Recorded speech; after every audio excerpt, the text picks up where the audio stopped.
بسم اللہ الرحمن الرحیم۔ السلام علیکم، میں ہوں حشمت خٹک اپنی یوٹیوب چینل کے ساتھ۔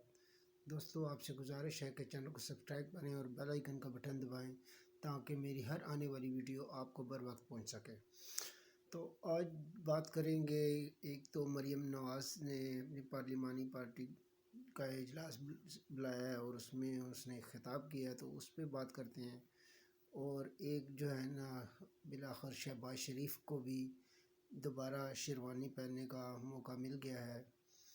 جس تگودوں میں وہ تقریباً کامیاب ہو گئے ہیں، کیونکہ ان کے اور پیپلز پارٹی کے مذاکرات جو ہے وہ حتمی نتیجے پر پہنچ گئے ہیں، اور جو عہدوں کی بندر بانٹ تھی وہ حتمی مراحل میں پہنچ گئی ہے۔ تو سب سے پہلے آتے ہیں مریم نواز پر۔ مریم نواز نے آج ایک پنجاب اسمبلی کے لیے جو حکومت بنانے جا رہی ہیں اس میں اپنی اسٹرینتھ شو کی ہے، اور تقریباً 218 ممبران تھے ان کے پاس، جس سے انہوں نے خطاب کیا ہے۔ اور ان کا خطاب جس طرح انہوں نے کیا ہے، اگر وہ اسی طرح ڈیلیور کرتی ہیں تو نو ڈاؤٹ کہ وہ ایک بہت اچھی چیف منسٹر ثابت ہوں گی۔ انہوں نے جو بیسک چیزیں تھیں، علاج، تعلیم اور دوسرے انفراسٹرکچر کے اوپر انہوں نے بات کی ہے، اور انہوں نے یہ بھی اعلان کیا ہے کہ وہ غریب لوگوں کو مفت راشن فراہم کریں گے، اور 1,00,000 گھر کا بھی انہوں نے اعلان کیا ہے۔ لیکن یہ 1,00,000 گھر اس طرح نہ ہونا جس طرح عمران خان نے کیا تھا کہ 50 لاکھ گھر اور 1 کروڑ نوکریاں۔ تو بے شک یہ 1,00,000 ہوں، لیکن جو انہوں نے کیا ہے وہ غریبوں کو یہ ڈیلیور کریں تو یہ بہت اچھی بات ہوگی، اور علاج بالکل فری ہوگا، تو یہ بھی بڑی اچھی بات ہے۔ تو دیکھتے ہیں، ویسے تو اس سے بہت ساری امیدیں وابستہ ہیں، کیونکہ وہ میاں نواز شریف کی بیٹی ہیں، اور میاں نواز شریف نے جب بھی حکومت کی ہے تو انہوں نے ڈیلیور کیا ہے، انہوں نے جو مینیفیسٹو دیا ہے اس کو کمپلیٹ کیا ہے۔ تو اب دیکھتے ہیں کہ مریم نواز ایک کیسی وزیر اعلیٰ ثابت ہوتی ہیں۔ تو اور اس کے راستے میں بہت سارے روڑے اٹکائے جائیں گے۔ یہ سب سے زیادہ تو جو آج کل Peshawar high court P T I کو ریلیف دینے کی فیکٹری بنی ہوئی ہے، آج انہوں نے ایک اور قبضہ گروپ اور ایک دہشت گرد جو 9 مئی کے واقعات میں براہ راست ملوث تھا، اس کو بھی ریلیف دے دیا، ضمانت دے دی، اور نہ صرف ضمانت دے دی ہے بلکہ ان کو مبارکباد بھی دے دی ہے کہ وہ پی ٹی آئی کی طرف سے پنجاب کے وزیر اعلیٰ ہیں، اور ساتھ یہ بھی کہا ہے کہ آپ جو ہے نا عثمان بزدار کی طرح وزیر اعلیٰ نہ ثابت ہونا۔ تو یہ ایسے جج صاحبان ہوتے ہیں، یار پاکستان کی کیسا ملک ہے، شرم آنی چاہیے ایسے ججز کے لیے۔ بھی جج کا کیا کام ہے کہ کون وزیر اعلیٰ بنتا ہے، کون وزیر اعظم بنتا ہے، کون منسٹر بنتا ہے؟ آپ فیصلہ دیں اور بس، اور وہ بھی آئین اور قانون کے، اور جو اتنے عرصے سے اشتہاری تھی ان سے کوئی پوچھنا بھی گوارہ نہیں کرتے کہ آپ اتنا عرصہ کیوں غائب رہے ہیں، اگر آپ آج ضمانتوں کے لیے آئے ہیں تو آپ پہلے کیوں نہیں آئے؟ لیکن نہیں، بس ریلیف پہ ریلیف دیے جا رہے ہیں، ریلیف پہ ریلیف دیے جا رہے ہیں، اور جو ہے نا وہ ایک بہت بڑا قبضہ گروپ ہے، تو وہ جو ہے نا روڑے اٹکائیں گے اس کے راستے میں، ان کو چلنے نہیں دیں گے۔ لیکن مریم نواز جو ہے وہ نواز شریف کی بیٹی ہیں، وہ ایک ان میں لیڈرشپ کی کوالٹی جو ہے وہ نواز شریف سے وراثت میں ملی ہے، اور وہ شہباز شریف کی بھتیجی ہیں، جو شہباز شریف بہت اچھے ایڈمنسٹریٹر ہیں۔ وہ ایز اے لیڈر تو میں ان سے کبھی اتفاق نہیں کرتا، وہ ہومیوپیتھک لیڈر ہیں، لیکن یہ ہے کہ وہ ایک اچھے ایڈمنسٹریٹر ضرور تھے، انہوں نے صوبے پنجاب کو بہت اچھی طرح رن کیا جب بھی انہوں نے حکومت کیا۔ تو دوسرا اب جو ہے نا بات کرتے ہیں، یہ جو بندر بانٹ ہو رہی ہے، وہ زرداری صاحب اور بلاول نے خوب سیاست کی ہے، اور بہت اچھے طریقے سے انہوں نے اپنے سارے پتے کھیلے ہیں اور سارے کارڈ کھیلے ہیں، اور انہوں نے بغیر حکومت میں شامل ہوئے تمام اچھی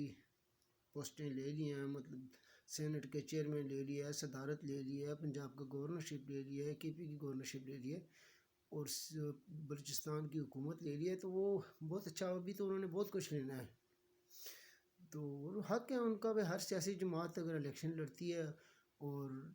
وہ جیتتی ہے تو وہ جتنا گین کر سکتی ہے اس کو کرنا چاہیے، کیونکہ ان کو شیروانی پہننے کا بہت شوق تھا شہباز شریف کو، تو وہ جو ہے نا ان کی ہر ڈیمانڈ مانتے جا رہے تھے، تو بس پھر انہوں نے زیادہ سے زیادہ گین کیا ہے۔ اور ایک موقع پر تو جب انہوں نے لسٹ دی ہے، جو وہ دونوں طرف کی کمیٹی کھیلی جا رہی تھی، پیپلز پارٹی اور نون لیگ کی، تو اسحاق ڈار صاحب اس پی ایم ایل این کی کمیٹی کو لیڈ کر رہے تھے۔ تو جب انہوں نے پیپلز پارٹی نے لسٹ دی ہے ان کو کہ یہ چیزیں ہمارے ہوں گی، تو پیپلز پارٹی نے اسحاق ڈار نے کہا کہ آپ نے اتنی لسٹ دے دی کہ آپ یہ ہمیں دے دیں اور آپ حکومت بنا لیں۔ تو انہوں نے فوراً کہہ دیا چلو ٹھیک ہے، ڈن کریں۔ تو وہاں پہ پھر اسحاق ڈار کی بولتی بند ہو گئی۔ تو انہوں نے پھر اسی لیے زیادہ سے زیادہ گیم کیے، انہوں نے اپنے جو ہے تمام زرداری صاحب نے کارڈ بہت اچھی طریقے سے کھیلے ہیں، لیکن یہ ہے کہ اس سے بلاول صاحب کا جو یو ٹرن والا جو خان صاحب پہ آتا تھا، وہ بلاول صاحب نے ویٹو کے 2 دن پہلے وہ کہہ رہے تھے کہ ہم کسی صورت جو ہے نا کبھی اس میں پی ایم ایل این کے ساتھ اتحاد نہیں کریں، پی ایم ایل این کے ساتھ مل کر حکومت بنانا اس نے خارج از امکان قرار دے دیا تھا۔ تو آج وہ پھر بیٹھے ہوئے تھے اور بڑے حساس کی باتیں کر رہے تھے، اور آپ کو پتہ ہے کہ جو الیکشن سے پہلے وہ شہباز شریف کی کیسے گن گا رہے تھے، پھر الیکشن کے دوران کیسی تنقید کر رہے تھے، اور آپ پھر اس کی طرف بیٹھے ہوئے ہیں۔ تو یہ تنقید کرنی چاہیے، لیکن تنقید کرنے سے پہلے سوچنا چاہیے کہ کل پھر کس منہ سے اس بیٹھیں گے۔ لیکن سیاستدان ہیں وہ کیا کہیں، اب وہ یہ وہ کہتے ہیں تھالی کے بینگن ہے، تو یہ ہر جگہ فٹ آ جاتے ہیں۔ اور مولانا صاحب بہت غصے میں ہیں۔ مولانا صاحب نے جو ہے نا وہ پی ایم ایل این کو پیغام بھیجا تھا کہ بلوچستان میں ہم مل کے حکومت بناتے ہیں۔ تو فی الحال تک تو پی ایم ایل این نے ان کو صاف جواب دے دیا ہے کہ ہم جو ہے نا پیپلز پارٹی کے ساتھ مل کے حکومت بنا رہے ہیں۔ لیکن مولانا صاحب کا ایک بہت پرانا ڈائلاگ مجھے یاد آ رہا ہے، اب دیکھتے ہیں کس دفعہ پورا ہوتا ہے کہ نہیں۔ مولانا صاحب کہتے تھے کہ ہمارے بغیر حکومت بن تو